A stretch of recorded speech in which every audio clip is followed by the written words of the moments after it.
На встречу с выпускниками всех специальностей университета пришли более 20 работодателей. Это представители районных администраций, начальники управления образования и центров занятости районов. Также присутствовали представители Министерства образования и науки Республики Тыва, Министерства сельского хозяйства и продовольствия, Департамента образования мэрии города Кызыла, Кызылского кадетского корпуса и многие другие.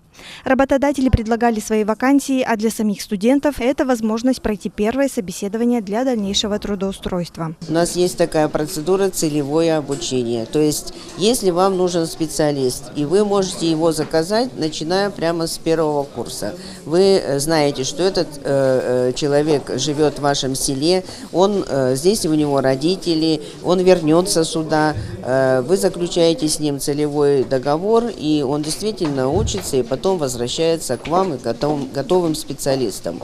Это очень важно, поскольку и студент уже чувствует, что у него будет трудоустройство, и кажон уже знает, что вот такой-то специалист приедет вот через столько-то лет. Можно заключать целевые договоры не с первого курса, можно прийти посмотреть на третьем курсе, уже почти выпускник. Можно даже на пятом курсе заключить договор и уже конкретно знать, что вот через год этот студент будет вашим специалистом. Поддержать своих студентов пришли кураторы групп, деканы, заведующие кафедрами. Выпускники университета подготовили резюме, рассказывали о себе, о своих будущих планах. Их не пугали вакантные должности, находящиеся в отдаленных районах республики. Начальник управления образованием Ингунтайгинского района приехала пригласить на работу будущих учителей математики, физики, английского языка. И это мероприятие, которое организовала Тувинский государственный университет, дала нам большую возможность найти кадры молодых энергичных учителей в наш Кожун, отдаленный Кожун. Мы уже взяли несколько резюме, свяжемся с будущими нашими потенциальными учителями. Мы решаем вопрос, где будут жить наши учителя, которые приедут из других Кожунов, из города Кызыла, потому что если родственников и друзей в нашем Кожуне не будет, мы, конечно, найдем жилье для проживания. О необходимости и перспективах таких собеседований для выпускников поделился своим мнением и студент 5-го курса естественно-географического факультета Тувинского государственного университета.